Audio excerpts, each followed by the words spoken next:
মুরব্বী সাহাবীর সঙ্গে হযরতে আব্দুল্লাহ ইবনে আমর ইবনুল আস রাদিয়াল্লাহু তাআলা আনহু রওনা করলেন, বাড়ির দিকে রওনা করলেন। বাড়িতে যাওয়ার পরে এশার নামাজের পরে সুন্দর করে বিছানা রেডি করে দিছে। যেই ঘরের ভিতরে মুরব্বী থাকে, সেম একই ঘরের ভিতরে এক জায়গায় মুরব্বী থাকে, আরেক জায়গায় আব্দুল্লাহ থাকে। আব্দুল্লাহ বিছানার মধ্যে শুয়ে থেকে চাদরখানা মুড়ি দিয়া চাদরের এক কোণার ভিতরে একটা ছিদ্র করে খেয়াল করে যে ওই মুরব্বী চাচা রাত্রের ভিতরে কি এমন আমল করে যে এই আমলটা আমার দেখতে হবে। খেয়াল করে করে দেখে মুরব্বী এশার নামাজ পড়ে ঘরের ভিতরে আসলো, যান গায়ের জামাটা খুলে জামাটা আলনার ভিতরে রেখে দিল। আলনার ভিতরে রেখে বিসমিল্লাহ বলে ঠিক বিছানার মধ্যে শুয়ে গেল। মনে মনে আব্দুল্লাহ ভাবতেছে হয়তোবা এই মুহূর্তে হয়তো কোনো ইবাদত বন্দেগি করবে না, হয়তো এখন ঘুমায় যাবে, শেষ রাতের দিকে উঠে হয়তো তাহাজ্জুদ নামাজ পড়ে আল্লাহকে খুশি করে ফেলবে, অথবা অন্য কোনো ইবাদত বন্দেগি করবে, দেখা লাগবে কি করে। আব্দুল্লাহ শুয়ে শুয়ে ওই চাদরের ভিতরে ছিদ্র করে দেখতেছে কি করে। হঠাৎ করে রাত্রি শেষ হয়ে যায়। মসজিদে নববীর মাইকের ভিতরে বেলাল আজান দিয়ে দেয়। মসজিদে নববীর ভিতরে আজান হয়ে গেছে, বেলাল আজান দেয় আসসালাতু খায়রুম মিনান নাওম, আসসালাতু খায়রুম মিনান নাওম। আজান শুনে আব্দুল্লাহ চিন্তা করে আশ্চর্য ব্যাপার, সারা রাত্র অতিক্রম হয়ে গেল, আমি তো ভাবছি হয়তো তাহাজ্জুদ নামাজ পড়বে, কিন্তু 2 রাকাত নামাজও এখন পর্যন্ত পড়লো না, ব্যাপারটা কি? তাইলে এই সাহাবীকে আল্লাহর নবী কেন জান্নাতি ঘোষণা করলো? হইতে পারে তার হয়তো শরীর খারাপ, সেই কারণে আজকে নামাজ পড়ে নাই, দেখা যাক আগামী রাত্রে সে কি করে। এইরকম করে একটা রাত্র পার হয়ে যায়। দ্বিতীয় রাত্র আবার খেয়াল করে, দ্বিতীয় রাত্র ঠিক সেমভাবে শেষ হয়ে যায়। এইবারে যুবক চিন্তা করে আশ্চর্য ব্যাপার, দ্বিতীয় রাত পার হয়ে গেল, সারা রাত্র অতিক্রম করলো, কিন্তু 2 রাকাত নামাজও পড়লো না, 2 রাকাত তাহাজ্জুদ নামাজও পড়লো না। কিন্তু কি এমন আমল আছে আল্লাহর নবী তাকে জান্নাতি ঘোষণা করলেন? দ্বিতীয় রাত চলে গেল, তৃতীয় রাত সেমভাবে সে দেখতে থাকলো, কিন্তু আফসোসের বিষয় হচ্ছে তৃতীয় রাত পার হয়ে গেল। এবার আর তার ভিতরে সহ্য হইতেছে না। আব্দুল্লাহ চিন্তা করতেছে বিশ্বনবী তাকে জান্নাতি ঘোষণা করেছে, এইদিকে সে সারা রাত্র অতিক্রম হয়ে যায়, আজকে 3টা রাত্র অতিক্রম হয়ে গেল, কিন্তু সে তো একটা 2 রাকাত নামাজও পড়লো না, একটা কোনো আলাদা ইবাদত বন্দেগি করলো না, কিন্তু আল্লাহর নবী যে তাকে জান্নাতি ঘোষণা করলো, ব্যাপারটা কি বোঝার দরকার আছে না নাই? চিন্তা করে দেখলো যে তাকে আমি যদি চিন্তা করি যে আল্লাহ নবী জান্নাতি বলে ঘোষণা দিয়েছে, কিন্তু আমি তো তার কাছে কোনো ইবাদত, এমন উল্লেখযোগ্য কোনো ইবাদত দেখতেছি না, তাহলে কোন কারণে আল্লাহ নবী তাকে জান্নাতি ঘোষণা দিল জানতে হবে। হঠাৎ করে চিন্তা করে আর থাকার দরকার নাই, এবার মুরব্বী চাচাকে প্রশ্ন করবে, কিন্তু মনের ভিতরে চিন্তা আল্লাহর নবী তাকে জান্নাতি ঘোষণা করেছে, কিন্তু 3টা রাত থাকলো, কোনো নামাজ কালাম কিছু বন্দেগি করলো না। প্রশ্ন হইল আল্লাহর নবী যে তাকে জান্নাতি ঘোষণা করেছে, এটা তো কখনো মিথ্যা হইতে পারে না, কিন্তু তার তো কোনো আমলও দেখলাম না, কিন্তু কোন আমলের কারণে তাকে জান্নাতি বলেছে আমি আল্লাহর নবীর দরবারে গিয়ে জিজ্ঞাসা করব। হঠাৎ করে চাচার কাছ থেকে বিদায় নিয়ে বলে, চাচা 3টা রাত্র আপনার এখানে থাকলাম, কিন্তু আমার মাকসাদ আসলে অন্য কিছু ছিল না, আমার মাকসাদ ছিল বিশ্বনবী জনাবে মুহাম্মদুর রাসূলুল্লাহ সাল্লাল্লাহু আলাইহি ওয়াসাল্লাম 3টা দিন আপনাকে জান্নাতি বলে ঘোষণা দিয়েছে। আমরা মসজিদে নববীতে বসেছিলাম, 3 দিন আপনি মসজিদে ঢুকেছেন, 3 দিনই আপনাকে আল্লাহর নবী জান্নাতি বলেছে, কিন্তু এই 3টা রাত থাকলাম, আসলে আমার পরিবারের সাথে কোনো ঝামেলা নাই, শুধু আমি দেখতে চাইতেছিলাম আপনি কি এমন গোপন আমল করেন যে আমলের কারণে আল্লাহর নবী আপনাকে জান্নাতি ঘোষণা দিল। চাচা বলে, যা কিছু দেখছো এর বাহিরে তো আমার কাছে নাই, আমি এইরকমই 5 ওয়াক্ত নামাজ মসজিদে পড়ি, বাসায় চলে আসি, রাত্র হইলে আল্লাহুম্মা বিসমিকা আমুতু বলে ঘুমায়া যাই, কখনো কখনো সুযোগ হলে 2-4 রাকাত নামাজ তাহাজ্জুদের পড়ি, এছাড়া আমার আলাদা কোনো আমল আছে বলে আমার জানা নাই।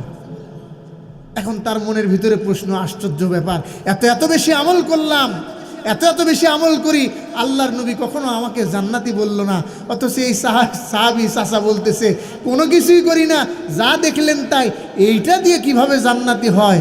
আশ্চর্য, খুব আশ্চর্য হয়ে মনে মনে চিন্তা করতেছে, আর কোনো উপায় নাই, নবীর কাছে গিয়েই জিজ্ঞাসা করে জানতে হবে যে ইয়া রাসূলুল্লাহ, ওই সাহাবীকে কেন আপনি জান্নাতি ঘোষণা করেছেন?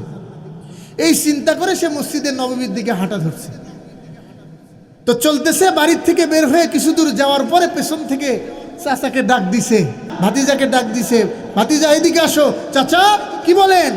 কাছে ডাকার পরে বলতেছে, ভাতিজা শোনো, তোমাকে একটু ভালো করে একটা বিষয় বলি। কি?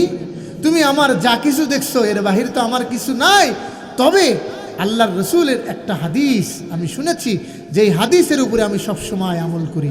সে হাদিসটা কি? আল্লাহর নবী বলেছেন, তোমার দিলটাকে পুত পবিত্র রাখো, কোনো হিংসা ক্রোধ অহংকার তোমার দিলের ভিতরে রাখিও না। ভাতিজা ভালো করে শোনো, আমি আমার অন্তরটাকে এত স্বচ্ছ পুত পবিত্র রাখি যে এর ভিতরে কারো উন্নতি দেখলে আমার কোনো হিংসা লাগে না, কেউ ভালো করলে কারো ব্যাপারে আমার হিংসা হয় না, কারো ব্যাপারে আমার কোনো গোস্বা নাই, রাগ নাই, কারো ব্যাপারে কোনো রকম ফাসাদ আমি লালন করি না। আমার অন্তরটা কাচের মতো স্বচ্ছ, এই অন্তরটা আমার পুত পবিত্র হতে পারে আল্লাহর নবী এই কারণেই আমাকে জান্নাতি ঘোষণা করেছেন। সুবহানাল্লাহ। সাহাবী এবার চিন্তা করলেন, কথা খারাপ না, হতে পারে এটাই একটা কারণ। সাহাবী বিশ্ব নবীর দরবারে গিয়ে বলেন, ইয়া রাসূলুল্লাহ, ইয়া হাবিবাল্লাহ, আপনি আজ থেকে 3 দিন আগে আপনি এক আনসারী সাহাবীকে ঘোষণা দিয়েছিলেন, দ্বিতীয় দিনেও আপনি ঘোষণা দিয়েছিলেন জান্নাতি, তৃতীয় দিনেও ঘোষণা দিয়েছিলেন জান্নাতি। ইয়া রাসূলুল্লাহ, ইয়া হাবিবাল্লাহ, আমার পাগল মনটা একটু জানতে চায় কি আমলের কারণে তাকে আপনি জান্নাতি বলেছেন? সুবহানাল্লাহ বলেন না সুবহানাল্লাহ। বিশ্বনবী বলেন, এই আমার সাহাবী ভালো করে শোনো, আমার ওই সাহাবী এতটাই স্বচ্ছ, এতটাই নম্র, এতটাই ভদ্র যে তার অন্তরের ভিতরে কারো কোনো হিংসা নাই। তার অন্তরটা পুত পবিত্র হওয়ার কারণে আল্লাহ পাক রব্বুল আলামিন তার অন্তরের ভিতরে তাকওয়ার নূর এত বেশি দিয়েছে যে আল্লাহ রব্বুল আলামিন খুশি হয়ে তাকে জান্নাতি ঘোষণা দিয়েছেন। সুবহানাল্লাহ। মুহতারাম হাজিরিন, তাহলে আমাদের অন্তর পুত পবিত্র করার দরকার আছে না নাই? অন্তর পুত পবিত্র করার দরকার আছে না নাই? নাকি অন্তরের ভিতরে হিংসা লালন করব, অহংকার লালন করব, সুযোগ পাইলে যে আমার শত্রু তার সাথে কি করব? খারাপ আচরণ করব, সুযোগ পাইলে ঘেঁষান। কথা বলেন, সুযোগ পাইলে ঘেঁষান। খালি সুযোগ মতো পায়া নেই, আমার সাথে খারাপ ব্যবহার করলি আসবি না, আমার এলাকায় আসিস দেখে নেব, আছে না নাই? আমার যুবক ভাইয়েরা, আজকে তোমার রক্ত গরম হইতে পারে, এই রক্ত গরম চিরদিন থাকবে না, হইতে পারে এমনও তো হইতে পারে তুমি যেই কুচিন্তা করছো, রাস্তায় যাইতেছো, হঠাৎ করে তোমার মৃত্যু হয়ে যাবে। হতে পারে কি পারে না? হতে পারে কি পারে না? সুতরাং অন্তরকে, যুবক ভাইয়েরা, অন্তরকে পুত পবিত্র করো। 5 ওয়াক্ত নামাজ মসজিদে যাও, মসজিদে আদায় করো। যেই ঈমান তোমার মসজিদ ঘর থেকে মসজিদে নিতে পারে না, সেই ঈমান তোমাকে জান্নাতেও নিতে পারবে না। কথা বলেন ঠিক কিনা? তুমি যে ঈমান নিয়ে ঘর থেকে আল্লাহর ঘর পর্যন্ত যাইতে পারো না, বলুন তো দুনিয়ার জান্নাত আল্লাহর ঘর কি ঘর না? আল্লাহর ঘর দুনিয়ার জান্নাত না? কথা বলেন ঠিক কিনা? যারা দুনিয়াতে, যেই সমস্ত যুবকেরা দুনিয়াতে 5 ওয়াক্ত নামাজের পাবন্দি করবে, যাদের অন্তর মসজিদের সাথে লটকানো থাকবে, আল্লাহর নবী বলেন হাসরের ময়দানে এই 7 শ্রেণী আছে, 7 শ্রেণীর ভিতরে 1 শ্রেণী তারা, যাদের অন্তর মসজিদের সাথে ঝুলানো থাকবে। এদেরকে আল্লাহ রব্বুল আলামিন হাসরের ময়দানে যখন কঠিন উত্তপ্ত পরিবেশ হবে, মাথার 1 বিগত 8 বিগত উপরে যখন সূর্য এসে তাপ দেবে, আল্লাহ রব্বুল আলামিন এই সমস্ত বান্দাদেরকে, যাদের অন্তর মসজিদের সঙ্গে ঝুলানো ছিল, এই সমস্ত বান্দাদেরকে তখন আল্লাহ রব্বুল আলামিন তার আরশের নিচে জায়গা দেবে। সুবহানাল্লাহ। সুতরাং যুবক ভাইরা, মনে রাখতে হবে, আল্লাহ রব্বুল আলামিনের আজরাইল কখন আসবে বলা যাবে না, যে কোনো সময় আমার মৃত্যু হয়ে যেতে পারে। পারে কি পারে না? সুতরাং সময় থাকতে আমার অন্তরকে পুত পবিত্র করতে হবে, 5 ওয়াক্ত নামাজ পড়তে হবে। ধনী অবস্থায় হোক, গরিব অবস্থায় হোক, সদা সর্বদা কি করতে হবে বলেন? আল্লাহর রাস্তায় বেশি বেশি দান করতে হবে, রাগ গুসা হজম করতে হবে, এবং সেই সাথে সাথে মানুষকে ক্ষমা করার একটা যে গুণ, সেটা থাকতে হবে। এই গুণটা হলো বিশ্বনবীর গুণ। কার গুণ বলেন? বিশ্বনবীর গুণ। বিশ্বনবী জনাবে মুহাম্মদুর রাসূলুল্লাহ সাল্লাল্লাহু আলাইহি ওয়াসাল্লাম ক্ষমা করতে ভালোবাসতেন। কি করতে ভালোবাসতেন ভাই? আল্লাহ যেমন বান্দাকে ক্ষমা করতে ভালোবাসেন, বিশ্বনবীও ক্ষমা করতে ভালোবাসেন। তায়েফের ময়দানে আমরা সকলেই জানি, বিশ্বনবীর উপরে তায়েফবাসীরা যে পরিমাণ অত্যাচার নির্যাতন করেছেন, এত অত্যাচার করার পরেও বিশ্বনবী চাইলে বদদোয়া করতে পারতেন কি পারতেন না? পারতেন কি পারতেন না? শুধু তাই নয়, তায়েববাসীরা, তায়েবের দুষ্ট বালকেরা যখন বিশ্বনবীকে পাথর নিক্ষেপ করতেছিল, রক্তে রঞ্জিত হয়ে শরীর মোবারক ভিজে যাইতেছিল, জুতা মোবারক রক্ত দ্বারা আটকে যাইতেছিল, বেহুশ হয়ে হয়ে পড়ে যাইতেছিলেন। এরপরেও আল্লাহ নবী যখন বেহুশ হয়ে পড়ে যায়, তায়েফের দুষ্ট বালকেরা, দুষ্ট ছেলেপেলেরা আবার আল্লাহ নবীকে কি করতেন? জোর করে দাঁড় করাইতেন। জোর করে দাঁড় করায়, আবার দাঁড় করায় তাকে কি করতেন? খাড়া করে আবার পাথর নিক্ষেপ করতেন, আবার রক্তে রঞ্জিত করতেন। আল্লাহ নবী জনাবে মুহাম্মদুর রাসূলুল্লাহ সাল্লাল্লাহু আলাইহি ওয়াসাল্লাম কাঁদতেছে আর বলতেছে, ওগো আল্লাহ, তুমি কাদের সামনে আমার হাওলা করলা? তুমি কাদের সামনে আমাকে দাওয়াত নিয়ে আমাকে পাঠাইলা? আল্লাহ, তুমি আমাকে দ্রুত এখান থেকে সরায়া একটা নিরাপদ আবাসস্থলে নাও। ঠিক এমন মুহূর্তে আসমানের ফেরেশতা কান্দে, জমিনের ফেরেশতা কান্দে, কান্দে আর কান্দে বলে, আল্লাহ, দ্রুত আপনার হাবিবকে আপনি রক্ষা করেন। আল্লাহ রাব্বুল আলামিন সঙ্গে সঙ্গে জিব্রাইলকে পাঠিয়ে দিলেন।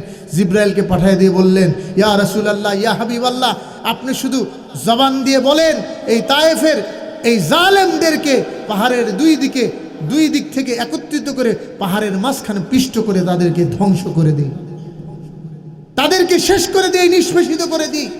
আমার আপনার পেয়ারা নবী সেদিনও কি বললেন?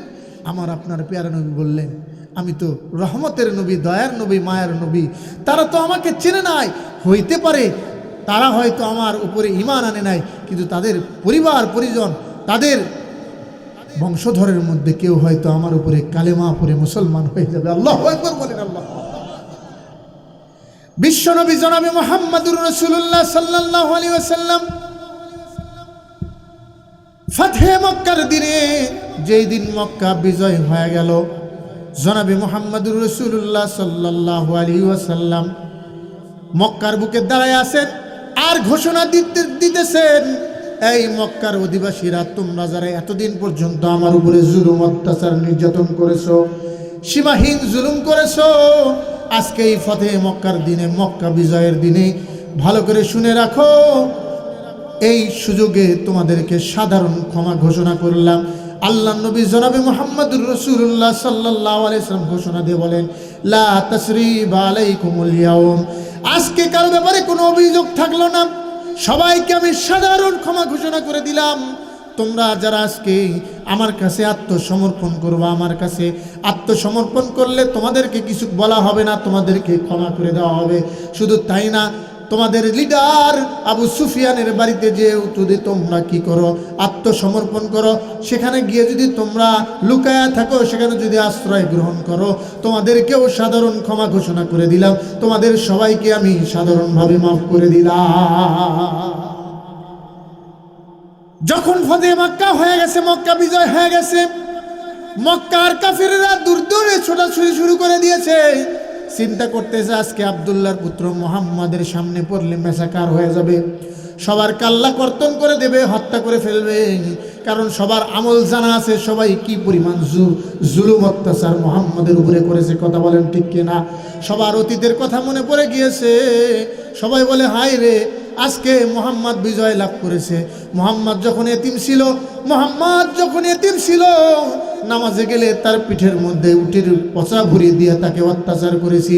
মুহাম্মদ যখন তায়েফের মধ্যে দাওয়াত নিয়ে গেছে, তার পিছনে লোক লেলায় দিয়েছি। মুহাম্মদ যখন দাওয়াত দিয়েছে, কোরআনের দাওয়াত দিয়েছে, তাকে পাগল সম্বোধন করেছি। আজকে যখন আব্দুল্লাহর পুত্র মুহাম্মদ বিজয় অর্জন করেছে, আজকে আমরা সামনে পড়লে আমাদের আর কোনো অবস্থা নাই, আমাদেরকে হত্যা করে ফেলবে, গর্দান কেটে ফেলবে। বিশ্বনবী জনাবে মুহাম্মদুর রাসূলুল্লাহ সাল্লাল্লাহু আলাইহি ওয়াসাল্লাম মুহূর্তের ভিতরে তার গুসাকে, তার রাগকে হজম করে ফেললেন আর সাধারণ ক্ষমা ঘোষণা করে দিয়ে বললেন, আজকে তোমাদেরকে সাধারণভাবে ক্ষমা ঘোষণা করা হলো। তোমরা যারা আমার কাছে আত্মসমর্পণ করবা, তোমাদেরকে কিছু করা হবে না, তোমাদেরকে মাফ করে দেব। একটা বুড়ি খেয়াল করে দেখলেন, দূর থেকে দেখা যায় বুড়িটা দৌড়াইতেছে, পিঠের মধ্যে 2-3টা বোঝা, একটা বোঝা তোলে তো একটা বোঝা পড়ে যায়, হাঁটতে পারে না। বুড়ি চিন্তা করলো তাড়াতাড়ি পালাইতে হবে, যদি মুহাম্মাদের চোখের সামনে পড়ি, মুহাম্মাদের চোখের সামনে পড়লে আমার অবস্থা কেরোসিন হয়ে যাবে। হঠাৎ করে মুহাম্মদ দেখলেন বুড়িটা তার বোঝা নিয়ে দৌড়াইতে পারতেছে না, হাঁটতে পারতেছে না। মুহাম্মদ সঙ্গে সঙ্গে তার উট থেকে নেমে ওই বুড়ির কাছে গেলেন। বুড়ির কাছে গিয়ে বলেন, বুড়ি মা কোথায় চললা, কোথায় চললা? বুড়ি আবার উত্তর করে, যুবক তুমি কি খবর রাখো না নাকি? মক্কার বুকে মুহাম্মাদের পুত্র আব্দুল্লাহর পুত্র মুহাম্মদ তো আজকে মক্কা দখল করে নিয়েছে। সারা জীবন মক্কাবাসী তার উপরে যথেষ্ট জুলুম করেছে। আমি যতদূর জানি ওই জুলুমের কারণে আজকে মুহাম্মদ হয়তো যাকে সামনে পাবে তাকে কুচুকাটা করবে। এজন্য আমি নিরাপদ অবস্থানে যাওয়ার জন্য চেষ্টা করতেছি। বুড়ির কথা শুনে মুহাম্মদ সাল্লাল্লাহু আলাইহি ওয়াসাল্লাম বলে, বুড়ি মা শোনো, ভালো করে শোনো, তুমি কোথায় যেতে চাও? বলে, আমি অমুক জায়গায় যেতে চাই। ঠিক আছে, তোমার বোঝাগুলো আমার কাছে দাও। তোমার বোঝা আমার কাছে দিলে আমি তোমাকে নিরাপদ অবস্থলে নিয়ে যাব, তোমাকে নিরাপদ জায়গায় নিয়ে যাব, যেখানে গেলে তোমার আর কোনো চিন্তা থাকবে না। তো বুড়ি এবার নিরাপদ আবাসস্থলে চলে গিয়েছেন। নিরাপদ আবাসস্থলে যাওয়ার পরে চিন্তা করতেছে যে যাক, মুহাম্মাদের হাত থেকে বেঁচে গেলাম। আসলে কি মুহাম্মাদের হাত থেকে বাঁচছে? কথা বলেন, মুহাম্মাদের হাত থেকে বাঁচছে? যেইখানে মুহাম্মাদের হাত থেকে বাঁচতে চাইছিল, মুহাম্মাদই তাকে পিঠের বোঝা নিয়ে তাকে কি করতেছে, আগায় দিতেছে। গন্তব্যস্থলে যাওয়ার পরে বুড়ি এবার চিন্তা করতেছে যে যেহেতু আমাকে একটা অচেনা যুবক আমাকে এতটা উপকার করলো, তো তাকে কিছু পারিশ্রমিক দেই। তার এই কি বলে আসল থেকে কিছু পয়সা বের করে যুবকের হাতে দিল। দিয়ে বলল, যুবক তোমাকে এই পয়সাগুলো তোমার পারিশ্রমিক হিসেবে দিলাম। যুবক এবার উত্তর করে বলতেছে, বুড়িমা আমি তো কোনো পারিশ্রমিক নেব না। সুবহানাল্লাহ বলেন না, জোরে বলেন না সুবহানাল্লাহ। আমি তো কোনো পারিশ্রমিক নেব না। এইবার বুড়ি চিন্তা করলো, আশ্চর্য ব্যাপার, মক্কার ভিতরে যেই মক্কায় মানুষ খুন রাহাজানি ছিনতাই করা নিয়ে ব্যস্ত, মানুষ পারলে মানুষের সম্পদ কি করে লুণ্ঠন করে, আর এই যুবক আমাকে এত রাস্তা আগায় দিয়া উল্টা আমি তাকে পারিশ্রমিক দেওয়ার জন্য চেষ্টা করি। বুড়ি আর উল্টা কি করতেছে, বুড়ির কাছে যুবক বলতেছে যে না, আমি কোনো পারিশ্রমিক নেব না। বুড়ি আশ্চর্য হয়ে গেছে, কে এই যুবক? আশ্চর্য হয়ে বুড়িকে জিজ্ঞেস করে। বুড়ি জিজ্ঞেস করতেছে যুবককে, হে যুবক, তোমাকে চিনলাম না, তোমার পরিচয় কি? কি তোমার পরিচয়? তুমি আমার কাছ থেকে পারিশ্রমিক কেন নিবা না? এবার যুবক উত্তর করে বলে, বুড়িমা আপনি যার ভয়ে মক্কা ছেড়ে এত দূর এসেছেন, যাকে ভয় করে আপনি মক্কা ছেড়ে নিরাপদ আবাসস্থলে এসেছেন, যে এতক্ষণ ধরে আপনাকে আপনার বোঝাগুলো কাঁধে নিয়ে এত দূর পর্যন্ত আগায় দিল, আমি আর কেউ নয়, এতিম আব্দুল্লাহর পুত্র এতিম মুহাম্মাদুর রাসূলুল্লাহ সাল্লাল্লাহু আলাইহি ওয়াসাল্লাম হলাম আমি।